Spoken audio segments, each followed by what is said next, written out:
Hey guys, picked up a couple things, not much, but mainly last night I was out late working on an aqua hot. Didn't get to put all my tools up, and I hate that because for accountability tool inventory, I like to put everything back in its perspective place after I'm done with it. That way I don't lose stuff. And luckily though, because I was doing many repairs on this aqua hot and I had to drain the fluid out, I had the bucket with me, so I was able to throw everything in the bucket, so at least I knew I didn't lose anything. So this is what we got. I'll show you stuff I didn't like so much, some tools that worked, some tools that didn't work. And then the new tools, it's just an extendable basin wrench because that's something that you have to use working on that system. You don't have to have an extendable one, but depending on how deep you have to go to reach the water lines in your aqua hot, I thought that I may need the extra length. And I was able to get it done with my standard size one. I've had this one for years. It still works. So this is a great tool. I'll be highlighting tools, of course, to use in situations like that, because the ports, the aqua hot would be square and you'd be facing it like the camera's facing, and this would be the back wall. Well, some of the 1/2-inch hose nipples, they're straight ahead, and you have about that much space and you can't get a wrench or a pair of pliers in there. So this will be the tool that you would be using, is a basin wrench, to break that initial torque until you can get a couple of fingers on it to work it the rest of the way. If you do a lot of plumbing work, you have one of these already. If you don't, these work great for getting to the collars on the sinks for your fixtures and whatnot. So basin wrench, sweet. And if I ever run into a situation to where I need this to be twice as long, then I'll have this one to give me a little extra reach. So for my RV guys, my setup when I'm working with those aqua hots, I use a water pump to put the fluid back in. Most guys, they use like a pump like this. I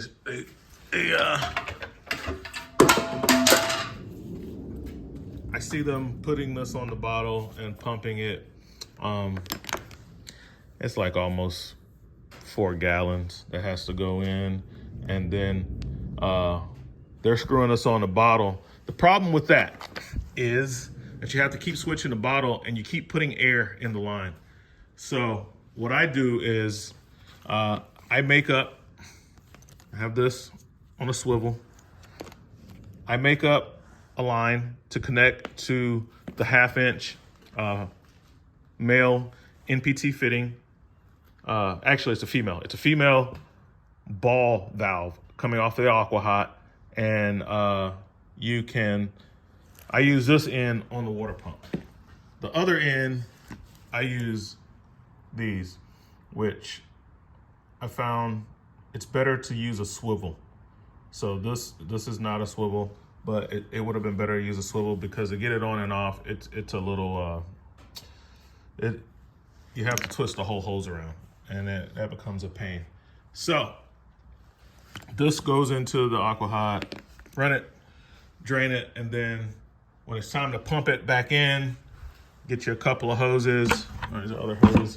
This is one of them, and the other hose is on the ground. Still with glycol in it. As you can see, another swivel, and hook that to the pump, the positive pressure through the same setup that you already have it set up for the drain. Just hook that to the output side of the pump it back in. So I have one side going into my bucket, and then the other side going back into that fitting using this guy. It doesn't have the other end on it because it's easier just to cut this tubing off to unscrew that, because it's a pain. And I have a middle one, a brass one, that but I wanted to try it out to see if I liked it first before I use the expensive one. And I see that I don't want to use that because I need a swivel. I need to get a swivel version. But anyway, to keep this in the bottom of the bucket so you don't suck air, because as you can see, the tubing comes curled up, I use pry bar, zip tie it, stays in the bucket, and this will keep the bottom of it always at the most bottom part of the bucket. So that's my method of doing that. And this is my little setup for that. This bucket, the hoses, and the water pump. And you can use your DeWalt 12-volt drill battery to power this guy. Works great. That's what I did. So that's the setup for that. I make up little stuff like this because it makes the job easier. It's very quick and easy, and you don't have to, if you do it the right way, using the pump, and you have the ball valve close, you can flood the lines with glycol before you open the ball valve, so it has pressure on it, and you don't get any air in the system. So I didn't even have to purge after emptying the whole reservoir. You know, using the pump, it forces the little bit of air that you do gets forced out of the reservoir. So did not even have to do the purging procedure on that one, no problem. Magnetic trays, I got these are Craftsman, so they came from Lowe's. And you know, I have some Snap-on ones that are similar to this. I know Matco has some too. Theirs kind of stick together, but these are cheap. I mean, all it is like a, you know, collapsible, like my Snap-on one. So these are good, magnetic at the bottom. So, you know, I don't know, maybe not. Throw something. No, these are not magnetic. These are just trays. Okay, I always use them up like that, so I didn't even notice that they're not magnetic. Oh, they are. But the base, the stuff on the inside is not magnetized. Only this is magnetized to a surface. Okay. The Snap-on ones that I use, the magnets capture the devices that are inside, and it magnetizes the base. Okay, so that's something you might want to know if you're thinking about getting one of these. But other than that, it's still a good tray. It's just holding loose parts, and if you're dealing with stainless steel and stuff, it's non-ferrous anyway, so it doesn't matter. Definitely had to use some hose clamps. These worked out good. I've been using these for a while, and I know they work very well. Oddly enough, on the big hose, and all of these are Blue Point. These are Blue Point. Yeah, part number. These work really well. The Blue Point ones work really well. I have some Craftsman ones. They don't work very well at all. But the Blue Point ones, they do work. And then these are like the ratcheting, or not really ratcheting, but they lock. So when you get them with some tension on something, they just kind of lock in place, and then you pull them apart to release. Those are really fast and quick. Even though they can go all the way closed like this, I do believe the traditional ones tend to work better.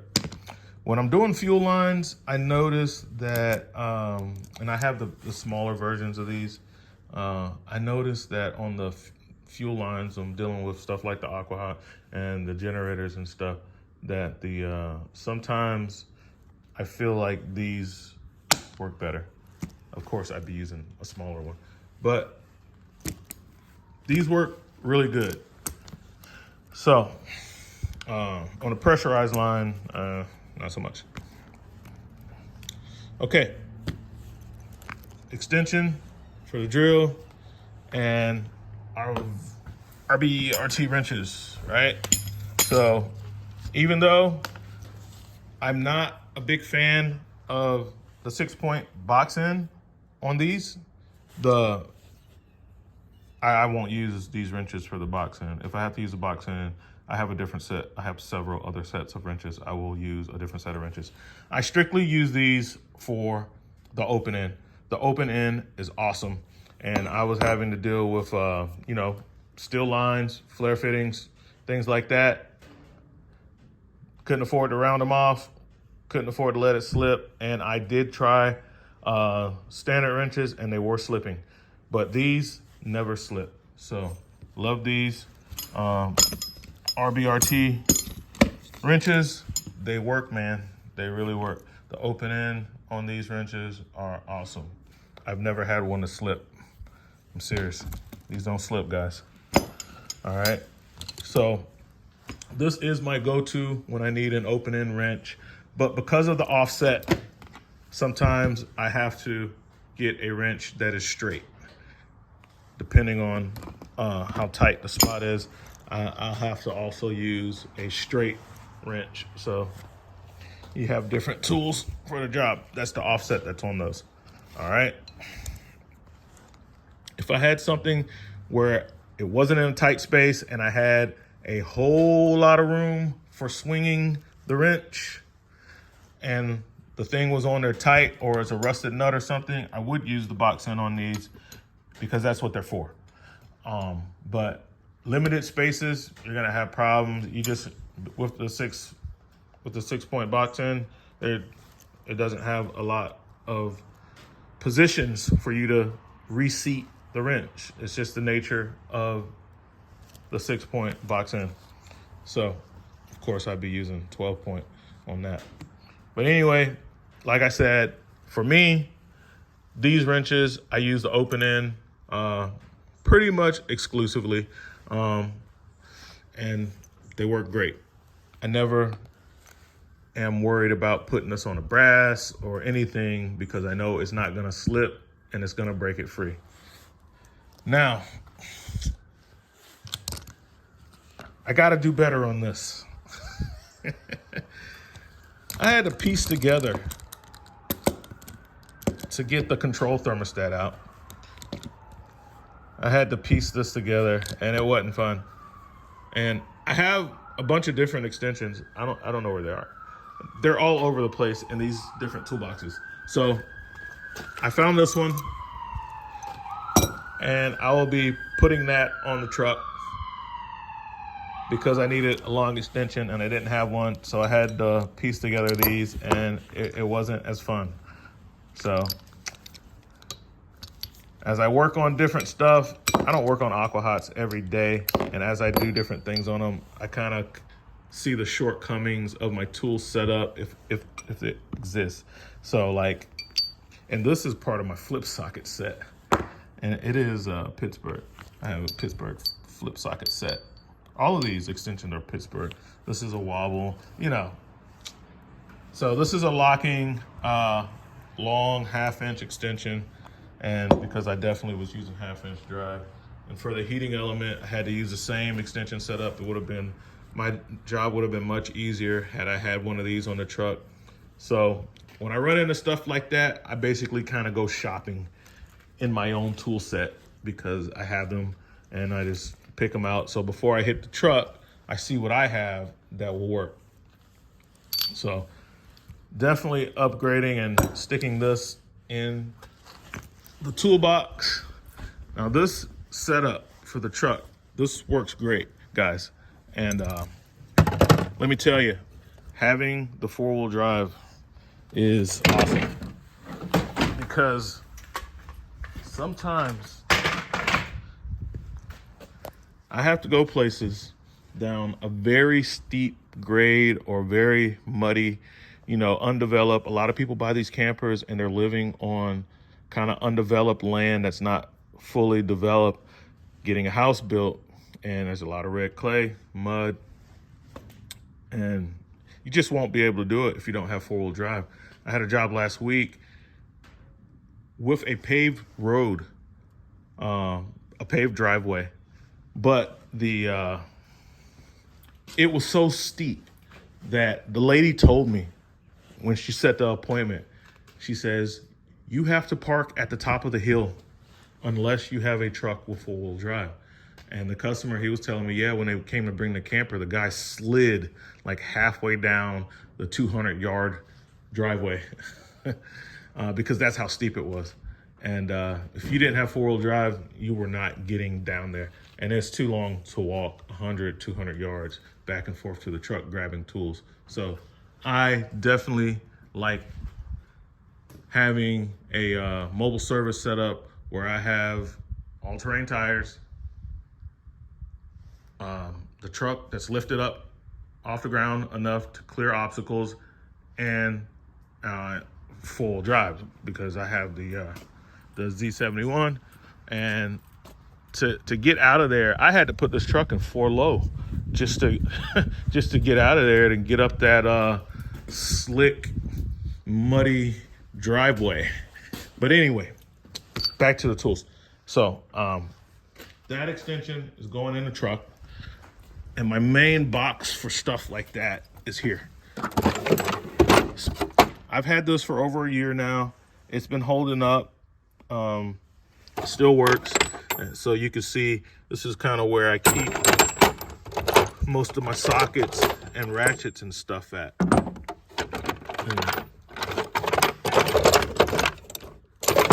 And mostly what I have is 3/8 drive, but I do have some 1/2-inch drive, and that will fit nicely in there. This has been a good set of sockets, guys. Craftsman, the rail is really good. The sockets did not come on this rail, but Craftsman makes this this magnetic rail. It has a magnet here, and then it has twist lock sockets. It's a really good rail. But yeah, this setup works out good. I got the Retrax Pro 1-inch retractable tonneau cover for security reasons, and you can see I keep a Pittsburgh 2.5-ton aluminum jack because I'm not as strong as I used to be 20 years ago, and I cannot lift. Well, I can, but I risk hurting myself throwing that beast on and off the truck, which is a much better jack, and I have no problem lifting 10,000-pound fifth wheels up to do the tires and stuff with that other jack. That one has its limitation and maxes out, which is why I keep some of these bottle jacks around. 12-ton, small, tight package, not very heavy, and then I have to use big blocks of wood and to extend that, and just use something like that when I run into something that that floor jack can't handle. All right. So yeah, these guys, I'm glad I had enough short extensions to make the length with the deep socket. But and this is Power Torque. You guys that watch my channel a lot know that I have I started off with O'Reilly's Auto Parts as my first kind of semi-pro to professional set when I was really started working on stuff, and I still have them. And I'm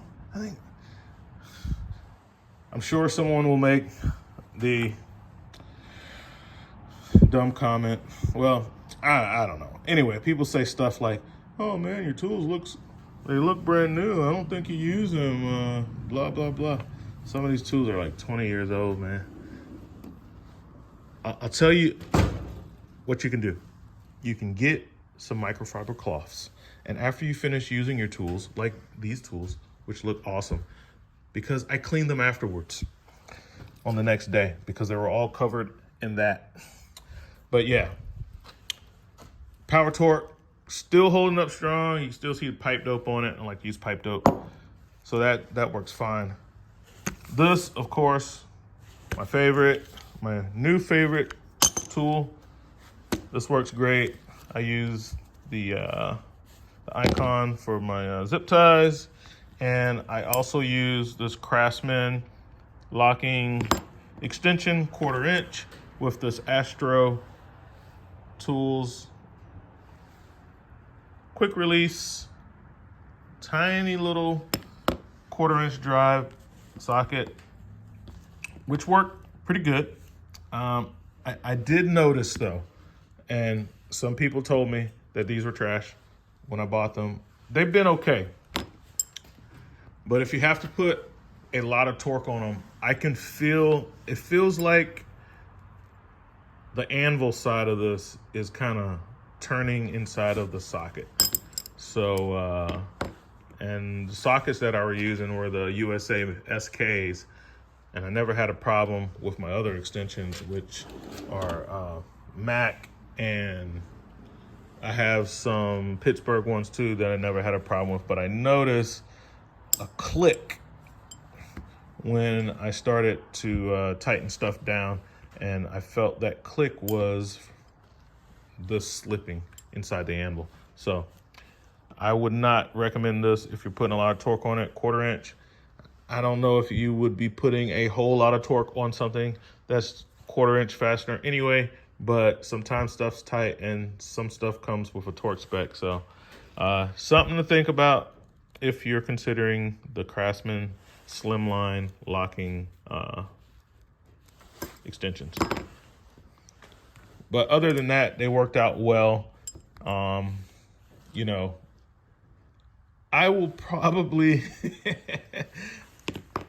I'll probably be switching them out for, I'll stop using them for that purpose because I didn't like that. And I'll probably put the Mac tool ones on the truck and start using those. So yeah. And then we come to the 1/2 inch ratchet that I was using to remove the heating element, which was this Cobalt. And I just don't have good luck with their hand tools. They always fail, break, or don't perform with me. And I'm not biased. I don't know much about Cobalt or anything like that. I see the stuff in Lowe's because I shop at Lowe's, but every time I end up with their hand tools, I have a problem with it. And this thing kept locking up on me, hanging up, and under load, it was like the gear selector switch was like, it would stop moving in the direction that it was, and I'd have to flip it to the other direction and then back down. And that happened several times while working with something that was really tight. So like, I was so frustrated. I was like talking to myself. I was like, this is why I don't buy your stuff. I'm getting rid of this thing. So I will be replacing this. And I like the handle on it. I like the handle. I like the weight and the feel of the ratchet. You know, I like that it was quick release and the switch was like flush. I was like, man, this is gonna be good. It has D-tip pin on the, but it doesn't perform well on if you got stuff that's really tight and you gotta like ratchet it a lot. So, and you're grabbing a 1/2 inch drive, you're probably dealing with big fasteners or things, big sockets. I was using a 1.5 inch socket, 1.5 inch socket, and that's where I was having the issues with. When I was using this socket on the control, I didn't have an issue, but it wasn't nearly as big as tight than the heating element. So I will probably either be going on the truck and getting a hard handle snap-on 1/2 inch. But first, I have this already, and I will be replacing it for this because I did need some extra length too, which has nothing to do with the quality of the tool. It's just that I should have bought something a little longer, give me a little more leverage for the really tight stuff. But this did it. You know, I got it off and back on with it. It was just a pain to use. So, and not just because it was short. I'm strong enough to where I can get it off even with the short one. Because it kept locking up. The head kept locking up, man. And this is like a 90T, but the head kept locking up. And when it happened, the selector switch would go to like right there. And when it did that, the thing would go neither direction. As you can see, then it would jump back, and it was just awful. So I'm getting rid of that. I'll put that over here in that toolbox where my junky tools are. And this Tecton is also detent pin, no quick release, but has detent pin. And you can see, you know, selector switch is really worn because I've used it a lot. I used to use this exclusively when I used to do a lot of wheel bearing work and stuff like that. But still sounds good. Detent pin, flex head, long, and I can get a pipe on the end. So those are all pluses for me. So I will try that first. If it fails on me, then I'll just buy a Snap-on. I considered using this one, but it's too long to fit in that toolbox. So this Snap-on ratchet, it's SLL80 Alpha. That thing's like huge, bro. So it's like twice the length of the Cobalt. And the handle was super beefy, which is what I love about this thing. But I was like, it's too long to fit into the box that I have to store it in.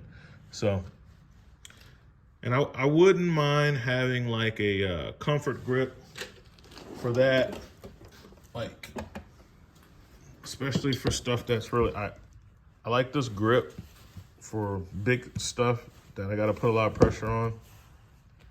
But I like having, most of my tools are gonna be chrome handles because I like being able to slide a pipe on the end if I need some extra leverage. All right. So that's that.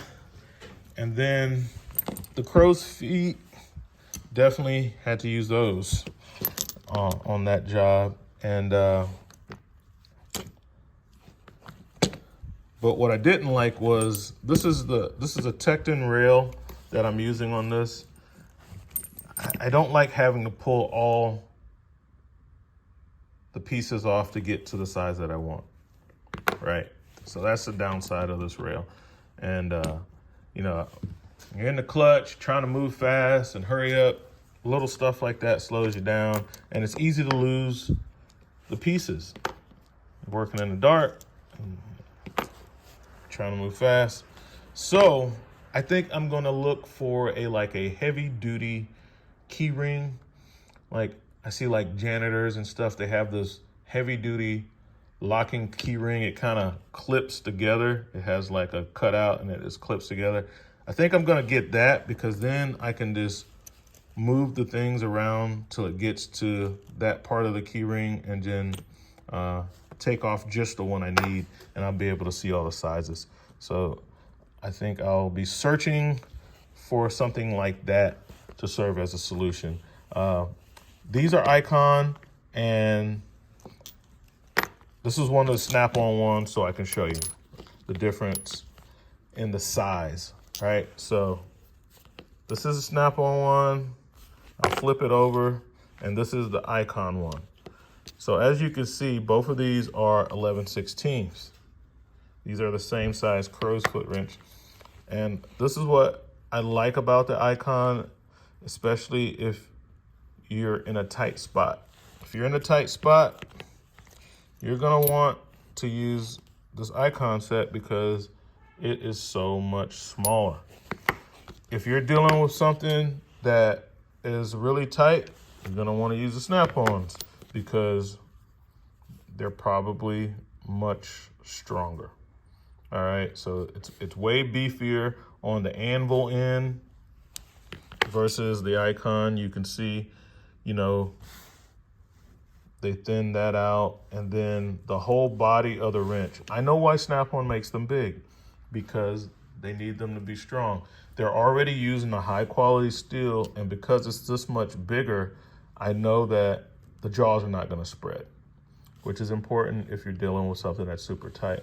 If you're dealing with something with a reasonable torque spec on it, these are fine, and I have not ever had one of them to slip. And like I said, I'm grabbing this set, this Icon set, instead of the Snap-on because I'm in a tight spot, and it makes a big difference when I'm dealing with this size versus this size when I'm already in tight confines, okay? So that's what we got. I'll I'll check these out, you know, little hose clamp pliers, and I'll let you know about that. But that's what we got, guys. Those are some of the tools that I use to work on that, the ones that I didn't get to put away. Of course, I use other tools that are not here to work on that, and got it fixed, running really good, and ready to roll. So I'll catch you later. Got to hit the road. RV Tech Pro